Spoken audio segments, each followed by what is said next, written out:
Agência Nacional de Transportes Terrestres, a ANTT, agradece a sua presença e a sua participação. Iniciamos esta sessão que está prevista pela audiência pública número 09/2024 ANTT, de acordo com a deliberação 477 de 21 de novembro de 2024, e considerando também o disposto na resolução 6.020, de 20 de julho de 2023, que dispõe sobre o instrumento do processo de participação e controle social no âmbito da ANTT. A ANTT fez a divulgação do aviso da audiência no Diário Oficial da União, do dia 22 de novembro de 2024, seção 3, página 151. Estão previstas reuniões técnicas nas seguintes cidades e datas. Já realizada no dia 9 de dezembro de 2024, na cidade de Feira de Santana. Hoje, dia 11 de dezembro, na cidade de Salgueiro, Pernambuco. No dia 13 de dezembro de 2024, no auditório do edifício sede da ANTT, das 9 às 13 horas. Convidamos para compor a mesa diretora da sessão o presidente desta sessão e ouvidor substituto da ANTT, senhor Tarcísio Franco, o presidente da audiência, o senhor Stefan Quebol, o secretário da audiência, o senhor Tiago Martorelli, e o senhor Rodrigo Pedrosa, gerente BNDES. Senhores, por gentileza, podem se sentar.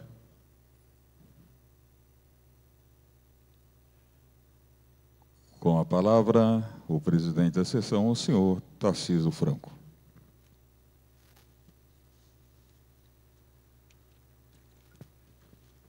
Senhoras e senhores, bom dia.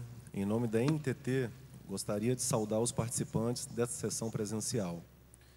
Declaro aberta esta sessão, prevista pela audiência pública número 09/2024, com o objetivo de tornar público, colher sugestões e contribuições às minutas de edital e contrato, ao programa de exploração da rodovia e aos estudos de viabilidade técnica, econômica e ambiental, que visa a concessão para exploração do lote rodoviário composto pela rodovia BR-116, Bahia-Pernambuco, em uma extensão total de 502 quilômetros. Meu nome é Tarcísio Franco, sou ouvidor substituto da ANTT e fui designado como presidente dessa sessão para instalar este ato público. Registro de informações.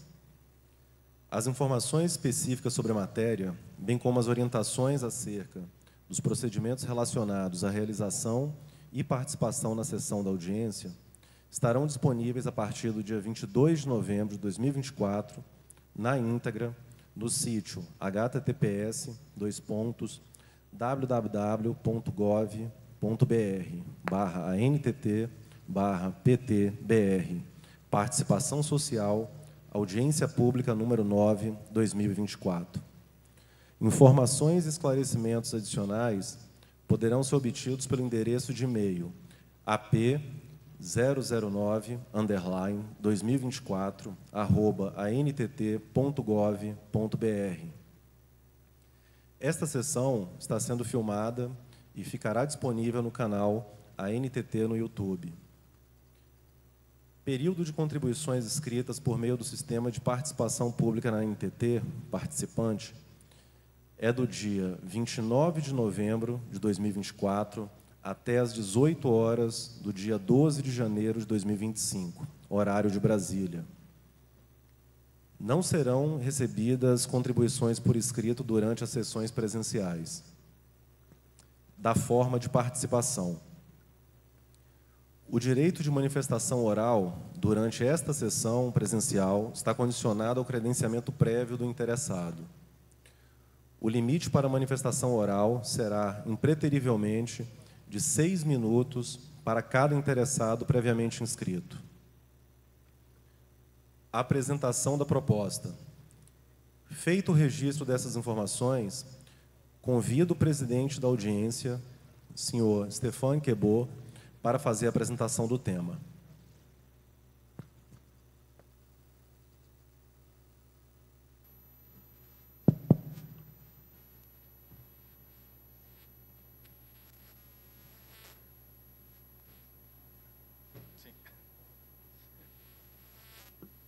Bom dia a todos. Meu nome é Stéphane Quebot, eu sou gerente de modelagem econômica financeira da SUCOM, que é uma área da NTT que cuida de estruturação de projetos de concessão, tanto de rodovias quanto de ferrovias. Como falou nosso presidente, estamos aqui para apresentar para vocês um projeto de concessão da BR-116, 324, entre Bahia e Pernambuco, chamada Rota dos Sertões, no âmbito desta audiência pública 9/2024. Um primeiro porquê conceder.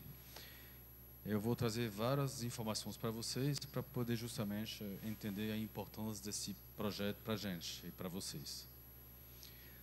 Um primeiro ponto é a questão do estado geral das rodovias.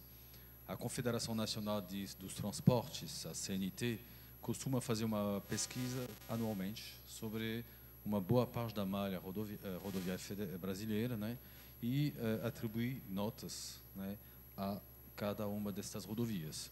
E ela faz uma distinção ainda entre as rodovias sob gestão concedida e as demais sob gestão pública. E ela ainda classifica, no âmbito do pavimento, que também envolve sinalização, o estado destes sistemas, como ótimo, bom, regular, ruim e péssimo. Se atenda aos 3 primeiros estados, ótimo, bom e regular, vocês podem ver que as rodovias sob gestão concedida representam, em termos de um estado considerado satisfatório, né, para os usuários, 95% das rodovias estão neste estado, entre regular, ótimo e bom.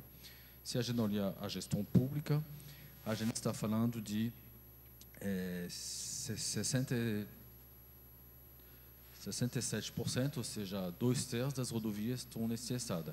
Mas ainda temos, infelizmente, 33% das rodovias com um estado que não é satisfatório, né? Isso é devido a uma questão de recurso, simplesmente, né? Ainda tem um outro critério que é extremamente importante, obviamente, para a NTT, que tem até o programa chamado Via Seguros, ou seja, tornar nossas rodovias cada vez mais seguras para os usuários, mas também a nível de país, né? A gente aderia às metas da ONU, né, para a redução de acidentes. Então, o que a gente observou nas nossas concessões? A NTT, na verdade, administra cerca de 27 contratos de concessão de rodovias federais, né? Então, desde a sua criação, né, na verdade, já tem concessões desde 95, 96.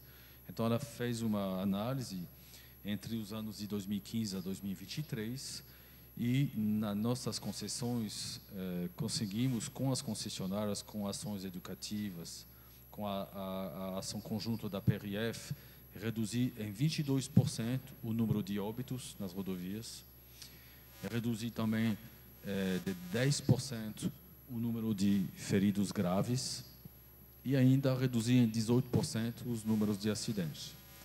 Acidentes, feridos, mortes, obviamente têm consequências sociais, familiares, né? Mas tem também consequências econômicas. Então, o país perde sempre muito com tais números. Então, quando a gente consegue reduzir esses números, é sempre uma vitória. E isso, numa concessão, com justamente o serviço que ela presta, a gente consegue chegar a esses resultados. Em termos logísticos, a gente tem várias vantagens, né? A gente consegue reduzir tempos de viagem, porque o pavimento vai estar em melhores condições, por exemplo, o caminhoneiro não vai perder tanto tempo, né? E vai conseguir seguir viagem. A gente consegue também reduzir os custos operacionais, né? Quando tem um pavimento, por exemplo, em mau estado, eu posso prejudicar o meu veículo. É comum ver nos acostamentos lascas de pneus, né, que foram destroçados por conta justamente de defeito no pavimento. Isso é caro, né? A gente consegue também reduzir perdas logísticas, tempo e dinheiro para o frete, e também acidentes com tombamento de cargas, por exemplo, ou roubo de carga e perda de dinheiro. Então a gente consegue reduzir essas perdas logísticas pelo atendimento que a gente presta com a concessionária na rodovia. A rodovia sempre foi considerado um vetor de desenvolvimento da região, tanto econômico quanto social. E como a gente consegue fazer isso? Primeiro, gerando empregos. Então, esse projeto tem uma perspectiva, a gente tem calculadores, né, de emprego atribuídos a projeto de infraestrutura. A gente conseguiria gerar aproximadamente 105 mil empregos, entre diretos, indiretos e efeito renda. O que é isso? O direto é quem vai trabalhar de fato na concessionária, né? E ela vai estar presente ao longo de 2 estados, né? Ao longo da 116, então ela afeta muitas pessoas e vai precisar de gente para atender. A gente consegue também, quando a gente tem uma concessão, fazer com que outros vão se beneficiar, os terceirizados, quem vende material, insumo, né? E, na verdade, toda essa população que vai ser beneficiada, ela vai receber uma renda extra e isso vai beneficiar os demais, né? Então, a população como um todo fica afetada, porque cada um ganha, na verdade, né? Então, é por isso que a gente consegue criar tantos empregos na economia local. Tem também um imposto chamado Imposto sobre Serviço, que é baseado numa lei federal, mas que tem competência municipal, e todos os municípios que vão estar ao longo do projeto de concessão, que vão interceptar a rodovia, vão receber uma parcela desses 30 milhões estimados, né, para cada ano. Então, isso é bom para os municípios para poder investir em educação, saúde, segurança, enfim.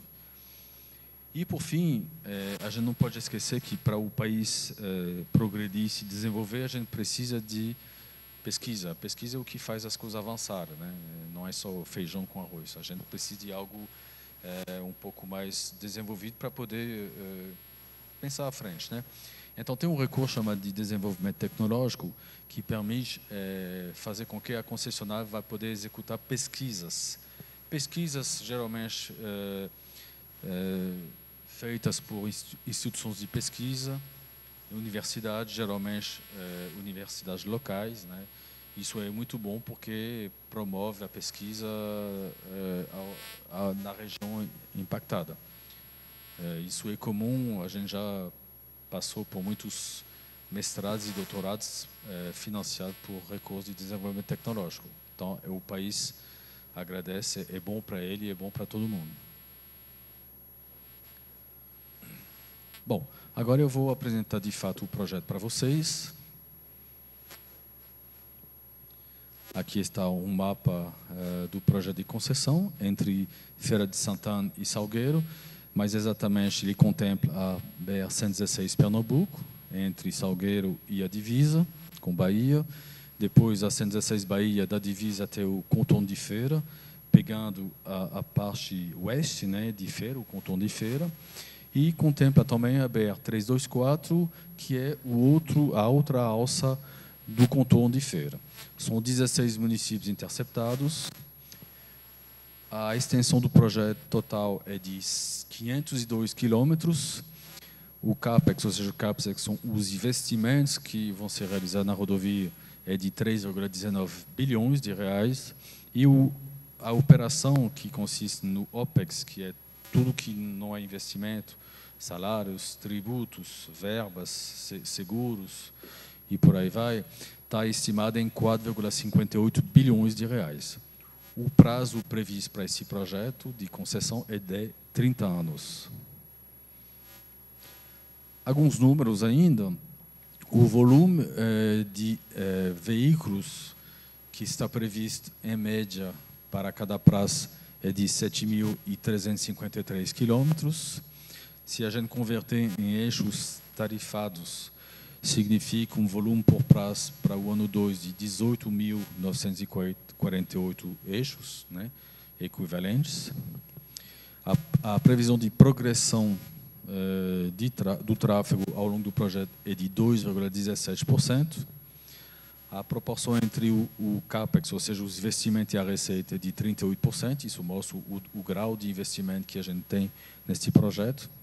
E alguns custos, né, duplicação 6,41 milhões por quilômetro, a faixa adicional 1,99 milhão por quilômetro e dos acostamentos 1,40 milhão de quilômetros. Como se trata de um projeto grande de infraestrutura, geralmente ele é colocado assim, o mercado precisa de uma certa remuneração para esse projeto, né? Então isso é uma metodologia que foi desenvolvida pela NTT e nosso WACC, que é esta taxa de retorno, é de 9,75%. Quanto ao sistema de pedagiamento, ele é tradicional, ou seja, com praças de pedágio. Bom, como funciona uma concessão em termos de vida, né, que ela vai ter ao longo dos 30 anos? Nos primeiros 2 anos, a gente faz o que a gente chama de trabalhos iniciais, ou seja, a gente faz uma recuperação emergencial dos problemas da concessão, não somente de pavimento, obviamente, principalmente de pavimento, mas não somente.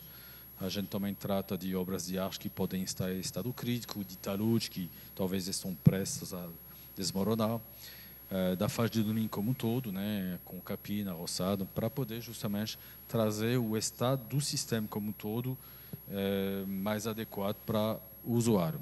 Então, como eu falei, a gente recompõe o pavimento, a gente faz melhor a sinalização horizontal e vertical, substitui e implanta defensas, quando necessário, capina, roçado e a limpeza do sistema de drenagem.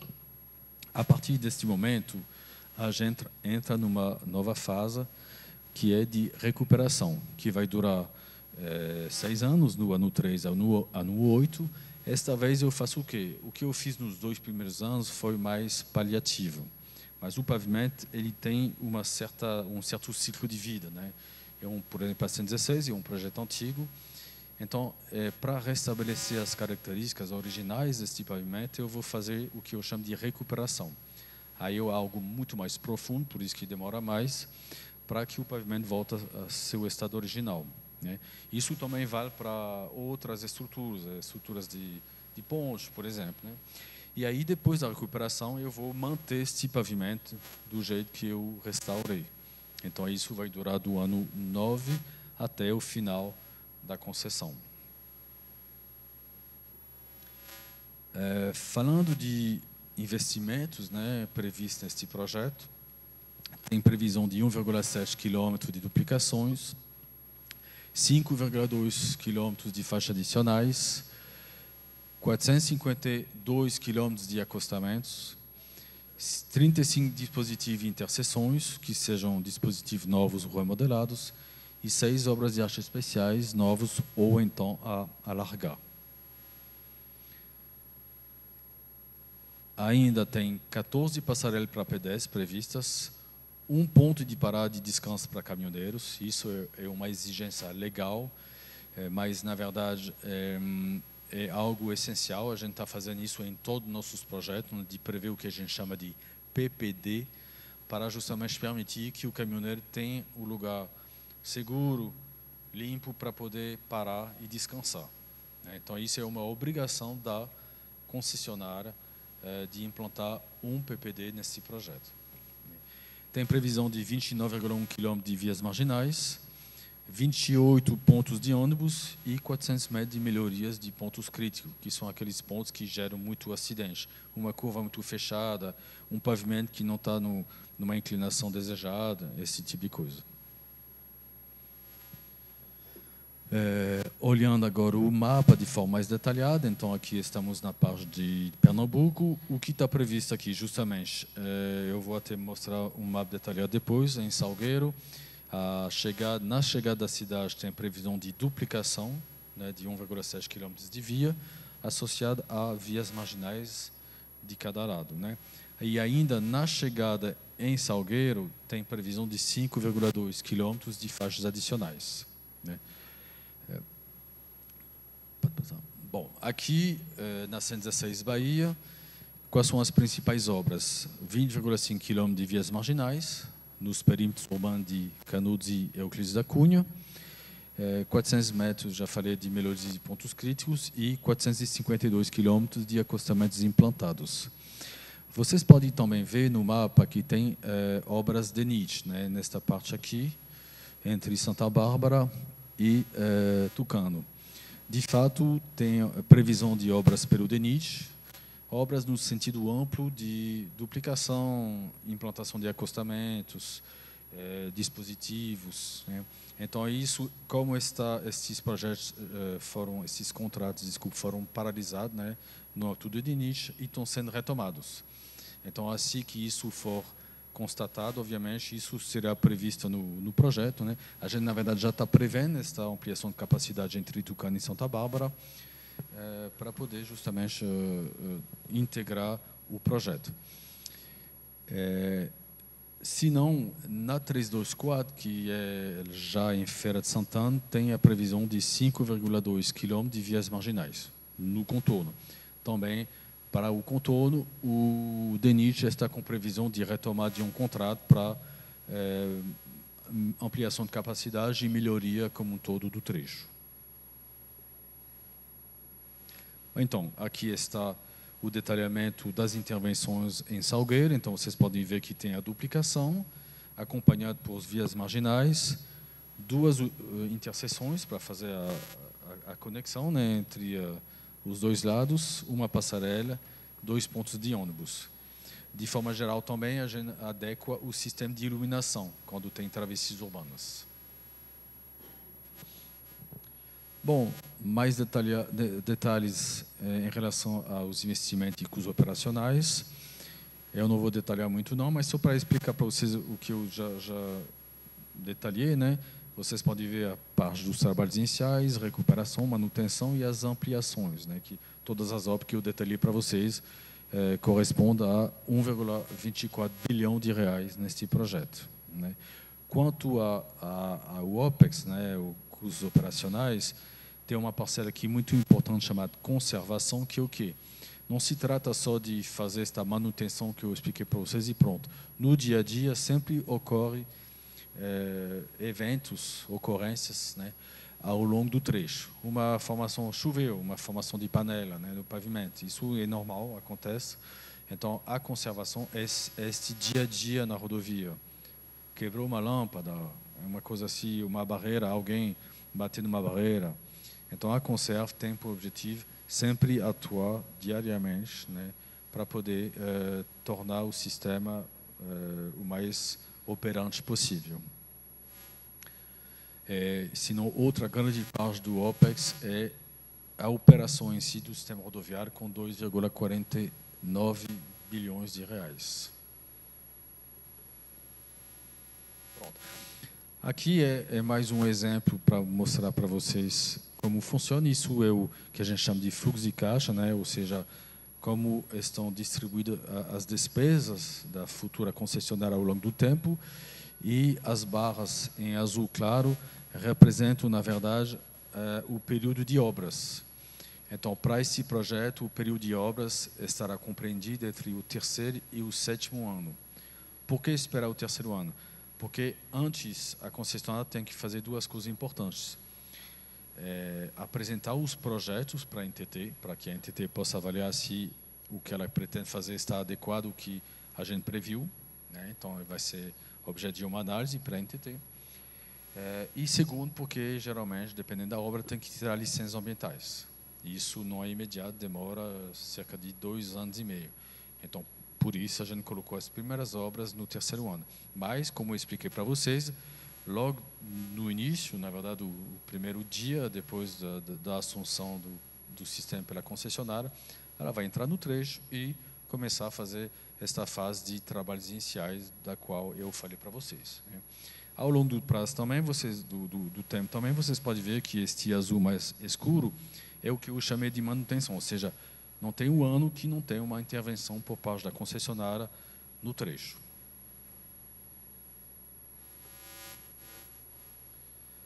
Bom, aqui estão localizadas as praças, são 5 praças, né, ao longo do trecho, uma em Feira, uma outra em Teofilândia, a terceira em Quinjing, já ainda na Bahia, a quarta em Borochó e a quinta perto daqui em Cabrobó, né?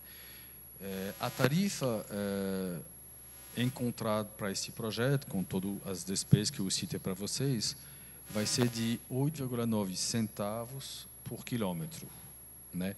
Aí como funciona isso? A gente obviamente não cobra por quilômetro, por enquanto, mas a gente coloca praças, né, que vão ter um certo valor de face do pedágio. Então aqui estão as tarifas, né, na última coluna para as 5 praças. A tarifa que vai ser cobrada, não. Por quê? Primeiro porque pode ter, e geralmente tem, deságio quando a gente faz o leilão, né, para outorgar o projeto para uma empresa interessada. Então, geralmente, tem concorrência e tem deságio. Então, este valor pode cair.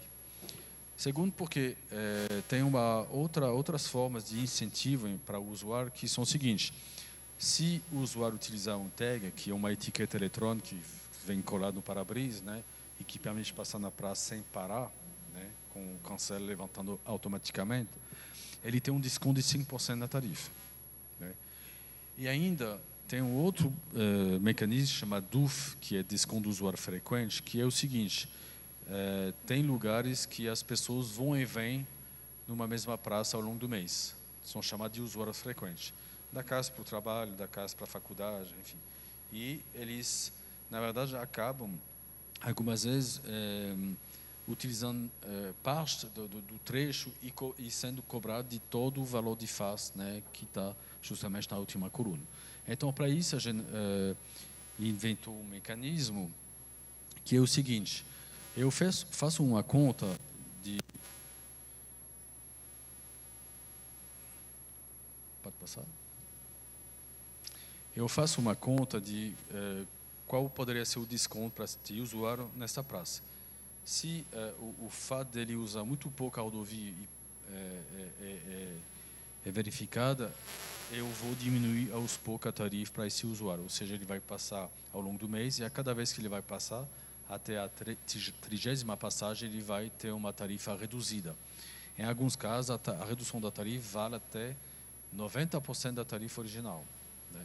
Então, isso é um incentivo para esses usuários frequentes, né, para eles não serem tanto penalizados, né, com uma passagem diária na praça, né? Isso existe faz tempo fora, né, Estados Unidos, África do Sul, e chegou no Brasil há alguns anos, já está sendo utilizado em São Paulo, e é algo que em outras concessões nossas federais que traz muito conforto para o usuário quanto a utilização da rodovia concedida, né?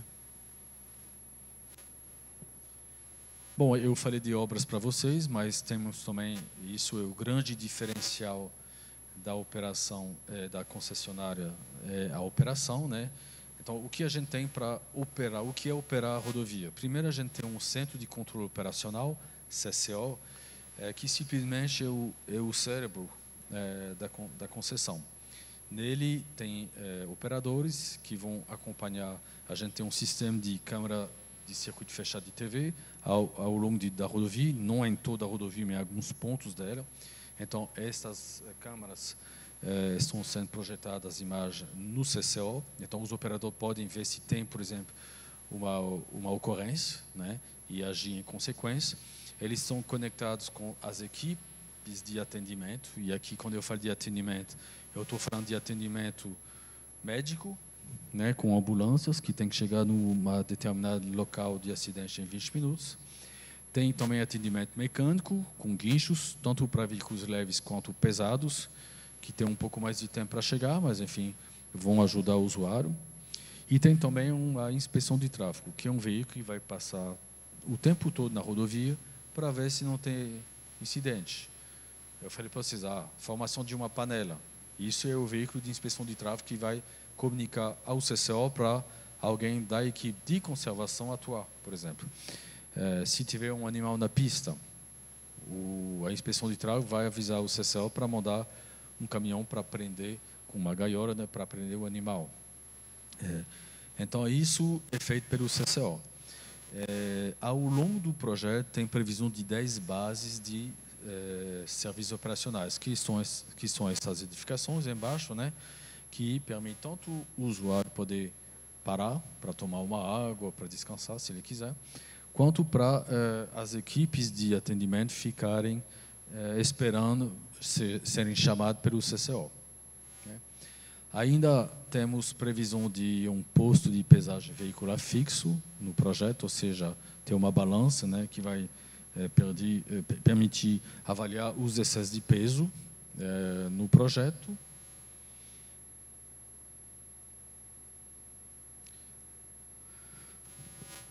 Bom, agora eu vou passar para uma parte mais contratual, jurídica. Né? A gente, na NTT, tem 5 etapas de concessões. Né? As concessões, como eu falei para vocês, começaram em 95, a NTT nem existia, né? Era o DNR que cuidava. E hoje a gente está na 5ª etapa de concessões. O que significa isso? Significa que, com o tempo e com a experiência que a gente adquiriu, a gente está cada vez mais melhorando nossa regulação, né, que é o fato de a gente fiscalizar e normatizar e acompanhar, em termos de gestão contratual, nossos projetos de concessão. Então, primeiro, falando de leilão, que é o primeiro passo, foi o que eu expliquei para vocês. Né?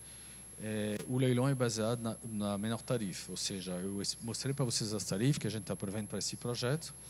Quando a gente vai levar o projeto a leilão, a gente tendo concorrência, para se distinguir entre os concorrentes, geralmente é justamente esse critério, quem vai oferecer a menor tarifa. Então, isso beneficia o usuário, sim. Mas, no passado, a gente já teve leilão com deságios muito expressivos. Parece bom à primeira vista, mas não é bom. Por quê? Porque se lhe deu um deságio muito agressivo, o concessionário não vai conseguir depois cumprir o contrato. Então, a gente limita o deságio, a partir de um certo nível, que é de 18%, a necessidade de aporte de recursos vinculados no projeto. Ou seja, se ele quiser dar muito deságio, ele vai ter também, na partida, que aportar dinheiro. Então, esse é um fator que limita esse deságio para um nível que a gente julgou adequado. Estabilidade tarifária, aqui é o seguinte, eu falei que tinha a previsão de aporte de recursos vinculados no leilão, mas também ao longo de todo o projeto eu tenho um percentual da receita que vai ficar com o projeto. Isso me permite fazer o quê? Quando eu tenho uma concessão sem esses recursos, algumas vezes entrou uma obra não prevista, ela vai na tarifa, então o usuário, em um dado momento, ele vai ter um aumento de tarifa que não estava talvez previsto. Mas, com os recursos vinculados, eu consigo justamente fazer com que a tarifa não mude muito, porque justamente eu vou utilizar esses recursos. Isso é para talvez aumentar a tarifa. Mas, aqui eu tenho também fatores que reduziria a tarifa, né? Eu utilizo também esses recursos vinculados para que os fatores pesam nesses recursos, aí a tarifa fica mais constante para o usuário. Então, é o que a gente chama de estabilidade tarifária. São vários mecanismos para evitar solavancos na tarifa que possam surpreender o usuário. Né? A gente estima que nossa tarifa é justa, justamente com a aplicação dos 2 mecanismos que eu citei para vocês, né? Tanto o desconto para quem tiver o tag, a etiqueta, quanto para o usuário frequente. Matriz de risco é algo clássico em contratos, né, principalmente de concessão. Tem riscos que existem, né, que são conhecidos, né, que tem que ser alocados. Quem vai cuidar desse risco, vai assumir esse risco? É o poder concedente, é a concessionária. Isso sempre foi fonte de conflito, né, nos contratos passados.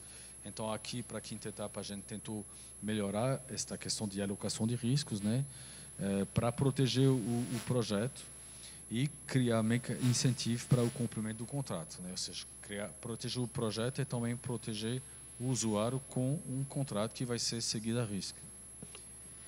Tem mecanismo nesse contrato de proteção cambial, que é o quê? Se financiar no exterior é mais barato do que no Brasil. Nem sempre, mas em tese é. Então, se o concessionário contratar um financiamento numa moeda estrangeira, a gente tem um problema que é a oscilação desta moeda. Então, a gente criou um mecanismo para proteger, de novo, tanto o concessionário quanto o usuário de eventual flutuação, né, do câmbio para este empréstimo. Ultimamente, os insumos, né, para as obras ao longo da rodovia subiram muito, né, e, na verdade, eles oscilam muito. E como nossos contratos, em termos de tarifas, estão reajustados pela inflação, a inflação não reflete exatamente a variação do preço dos insumos, que obedece a outras regras. Então, a gente também criou um mecanismo de risco de preço de insumo. Esses dois mecanismos que eu falei para vocês são opcionais. O concessionário não tem a obrigação de aderir. O terceiro é um risco de demanda. Eu vou proteger de novo o projeto com uma variação brusca da demanda, né? Que seja a demanda maior, né? A gente estima um tráfego e, na verdade, o tráfego é muito maior, então o concessionário está ganhando mais. Então, parte deste recurso a mais vai voltar para o projeto. Ao contrário, teve uma queda expressiva da demanda que não estava prevista. Isso pode pôr em perigo o projeto. Então, com os recursos vinculados, a gente vai ajudar o concessionário para ele se manter e continuar a cumprir o contrato, desculpa. Bom, em termos de projeto, eu falei para vocês de projeto, de obras, a gente exige qualidade desses projetos, dessas obras, e para isso a gente vai se apoiar em organismos chamados de acreditadores, e verificadores. São empresas que são contratadas de forma independente, sob o controle da NTT, e que vão ter que justamente atestar que essas obras estão obedecendo às normas, por exemplo, né? Isso é importante. Então, todos os projetos que vão passar pela NTT vão ter esta chancela, né, este selo de um verificador, que vai dar mais conforto também para a agência poder aprovar. A gente tem uma regulação por incentivo, né? Significa o quê?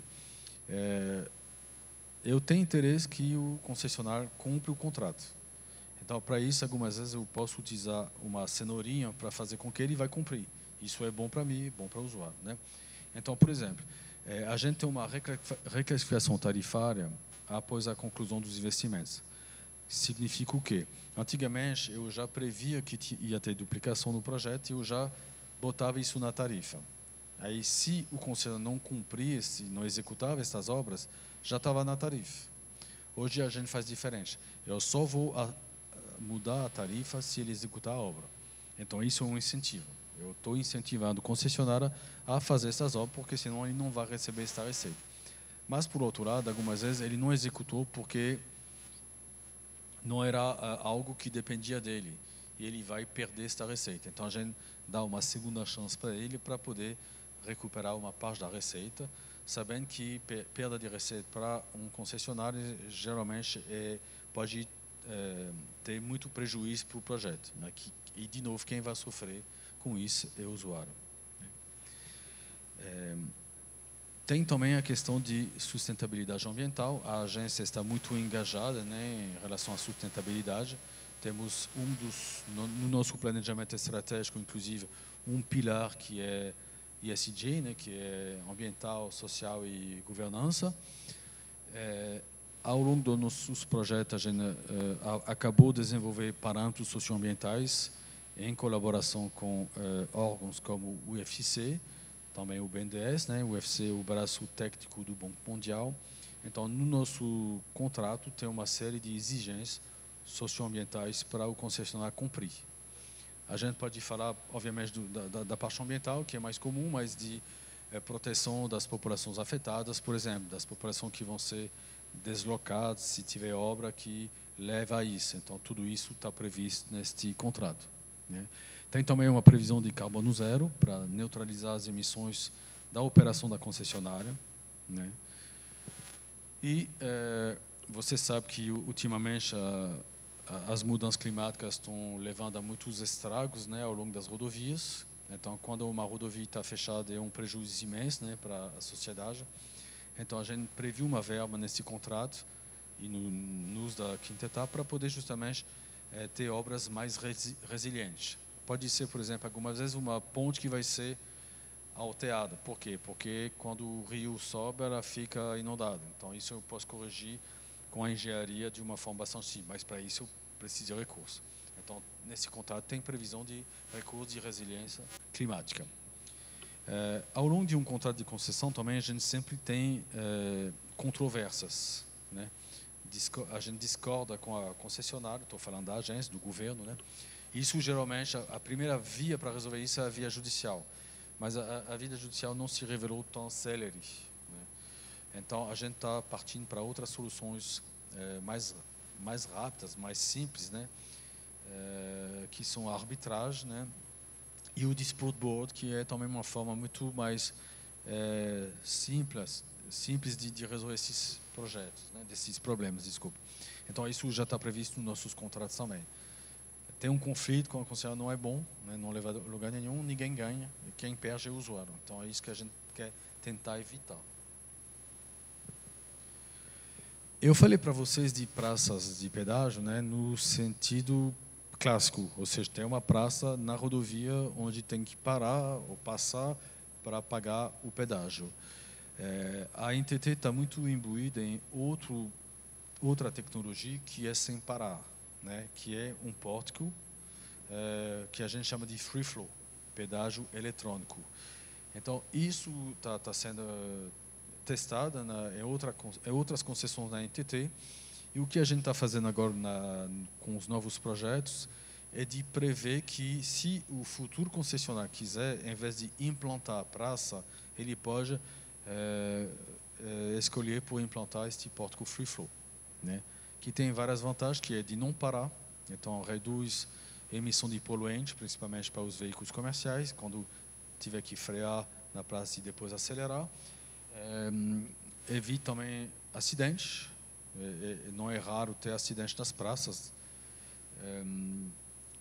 Então isso está sendo objeto de regulamentação agora neste horário. Aliás, tem uma reunião em Brasília sobre isso, para justamente poder apresentar este projeto para os futuros interessados. Então isso é o futuro. A gente pretende depois tornar todas as nossas concessões free flow, né? Porque tem várias vantagens. Eu falei de alguns para vocês. O free flow é mais barato. Como é mais barato, eu posso implementar vários pórticos ao longo da via, em vez de ter só aqui 5 praças, por exemplo, eu poderia ter mais pórticos e cobrar menos em cada pórtico, tornando a justiça tarifária melhor para o usuário. Isso aqui eu já falei. Mas eu falei para vocês de incentivo, né? Mas a gente não pode esquecer que a agência fiscaliza os contratos. Então, quando o concessionário compra o contrato, ele pode ser penalizado, né? Isso é também um incentivo, não é, para ele cumprir. A gente reviu nossa listagem de penalidade, sendo mais objetivas, né? Valores proporcionais aos descumprimentos, com critérios claros e limites para a contagem de multas moratórias. Então, esses mecanismos sempre têm por objetivo fazer com que o concessionário vá cumprir o contrato. E tem outras inovações na hipótese de extinção antecipada, ou seja, fazendo com que a concessionária vai sair do trecho antes da hora, mas para isso eu tenho que indenizar algumas vezes essa concessionária. Como isso vai ser feito, né? Porque isso não sendo claro, de novo, é objeto de processos judiciais sem fim, né? E, se não, também tem, por fim, o último ponto. Um projeto como esse, a concessionária não consegue entrar e tocar, ela precisa de ajuda, de financiamento, né? E o financiador, ele pode ajudar essa concessão se ela tiver um momento ruim, no qual ela não consegue cumprir o contrato, né? Então, a gente facilitou este acordo possível, né, entre o financiador e a concessionária, para que o financiador possa ajudar, em um dado momento, a assumir temporariamente a concessão, para que sejam retomadas as regras de cumprimento do contrato e a concessionária poder voltar a operar. Bom, era isso que eu queria apresentar para vocês para este projeto. Vamos falar de prazos agora, né? A estruturação de um projeto de concessão é algo demorado. Esse projeto começou há alguns anos já. O que a gente está fazendo hoje é apresentar o projeto para a sociedade, para que ela tome conhecimento do que a gente pretende fazer com esse projeto. Então, estamos na fase de audiência pública, que consiste em apresentar o projeto para a sociedade, mas também colher contribuições. A gente colocou no nosso site todos os elementos do projeto para isso, os estudos, o caderno de obrigações, que se chama Programa de Exploração da Rodovia, o edital, o contrato, enfim, todas as informações necessárias. Vocês têm até o dia 12 de janeiro para poder contribuir, ou seja, trazer contribuições que são valiosas para a gente. Sugiro que vocês assim o façam para poder ajudar a gente a melhorar esse projeto. Então, até o dia 12 de janeiro. Depois disso, a gente vai ter um trabalho de escritório, que é de receber as contribuições, ajustar o estudo, acatando ou não essas contribuições. E isso, a gente pretende fazer isso até o segundo trimestre de 25. Neste momento, a gente ajusta os estudos, fecha o relatório da audiência pública, que vai ser publicado, é algo transparente, no âmbito da NTT. E depois a gente vai submeter à aprovação da diretoria da NTT esse relatório. Em seguida, a gente encaminha o plano de outorga para o Ministério, que vai aprovar este plano, que é uma forma de resumo executivo do projeto. Então, isso também está previsto no mesmo segundo trimestre de 25. Em seguida, a gente apresenta esse projeto para a apreciação do Tribunal de Contas da União. Todos os nossos projetos de desestatização no âmbito federal passam por esse escrutínio do TCU. Então, nossa expectativa é de uma aprovação do TCU para esse projeto do terceiro trimestre de 25.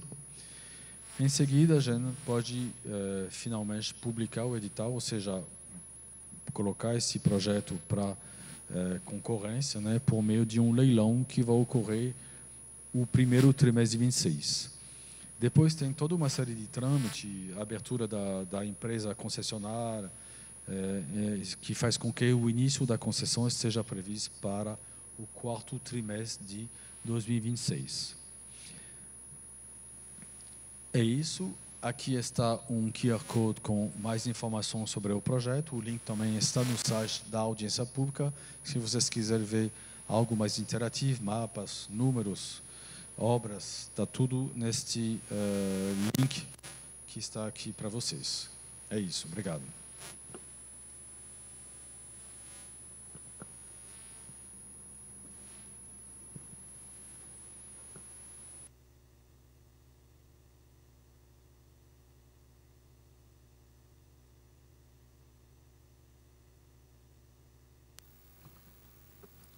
Senhoras e senhores, vamos fazer um pequeno intervalo e logo em seguida retomamos a sessão.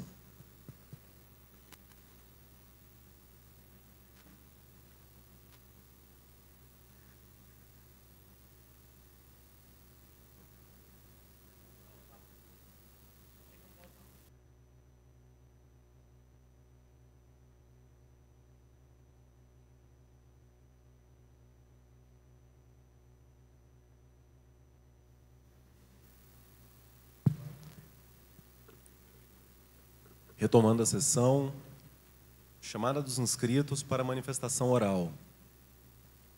Registro que não houve, até o momento, interesse de parte da plateia em se manifestar oralmente aqui de forma presencial. Nesse sentido, eu pergunto se algum dos presentes tem interesse em fazer uso da palavra no púlpito. Ninguém? Bom, então chegamos ao final dessa parte dos inscritos da manifestação oral. Não houve registro aqui de inscritos, então eu passo as considerações finais. Rodrigo, gostaria de se manifestar?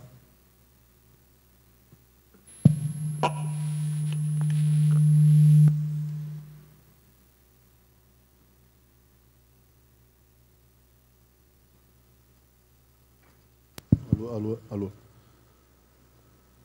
Tarcísio, obrigado pela oportunidade. Da parte do BNDES, além de manifestar aqui a participação do consórcio da Anateste e do escritório Manesco Pérez Ramires,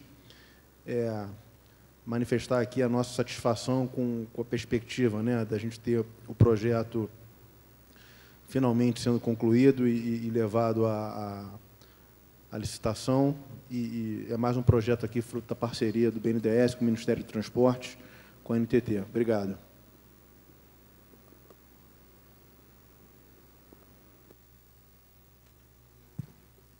Muito obrigado, Rodrigo. Tiago, gostaria de fazer uso da palavra? Stefan. Obrigado, Tarcísio. Bom, então, estamos encerrando esta sessão presencial. Tentamos apresentar para vocês com os maiores detalhes possíveis esse projeto, mas sabemos sempre que um projeto pode ser melhorado. Nesse sentido,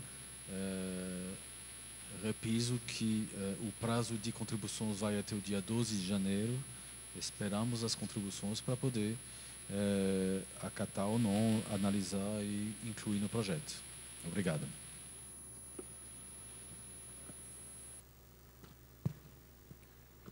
Muito obrigado, Stefan. Senhoras e senhores, em nome da NTT, agradeço a participação de todos e declaro encerrada essa sessão pública, realizada hoje, dia 11 de dezembro de 2024, na cidade de Salgueiro, Pernambuco. Desejamos a todos um ótimo dia.